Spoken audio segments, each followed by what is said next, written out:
Hey everyone, it's June 6th, and that means that if today is your birthday, you share it with Arthur Shawcross, a serial killer known as the Genesee River Killer, who murdered at least a dozen victims in the 80s after spending 15 years in prison for murdering 2 children. And that is him right up there. Shawcross was born in Maine in 1945 and was raised in upstate New York in the 1950s. He was an outcast among his peers, using baby talk until he was 6 and frequently wetting the bed well into adolescence.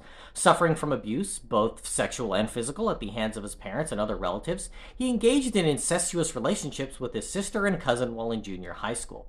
He claims to have begun sexually experimenting at a young age, engaging in activities with cows, sheep, a horse, and even a chicken. Shawcross was a bully in school, and after falling behind by 2 grades, he dropped out when he was just 15 and bounced from job to job while getting married and fathering a son. He was drafted into the army at the age of 19 and served in Vietnam, where he boasted that he committed violent acts towards the Vietnamese during the war.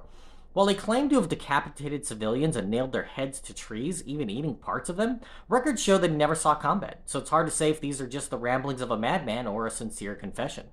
After returning to the U.S., he was caught starting fires, and an army psychiatrist posited that he obtained sexual enjoyment from his pyromania.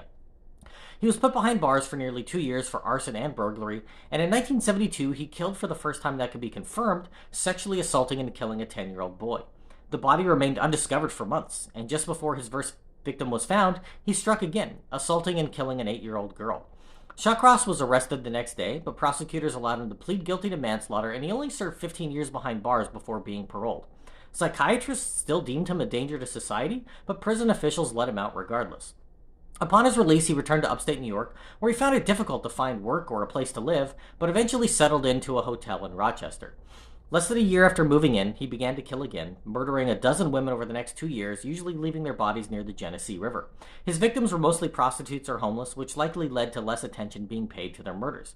In many cases, he engaged in necrophilia and sometimes dismembered their bodies in hopes that they would decompose faster, even removing the genitals of 3 victims with a handsaw and eating them. Shawcross was finally caught 3 weeks after his final murder when he returned to the scene of where he had left her corpse to have lunch and was arrested for urinating off a bridge that the police were staking out. He confessed to his crimes and led the police to the locations where he dumped all of the bodies. Shawcross was convicted of 11 murders, though authorities were certain he was responsible for the 12th, and spent his time behind bars painting, selling them on eBay before he passed away in 2008. If this is your birthday, I hope you have a great day. Treat yourself to a nice serial killer painting for all I know. Leave me a comment so I can wish you a happy birthday.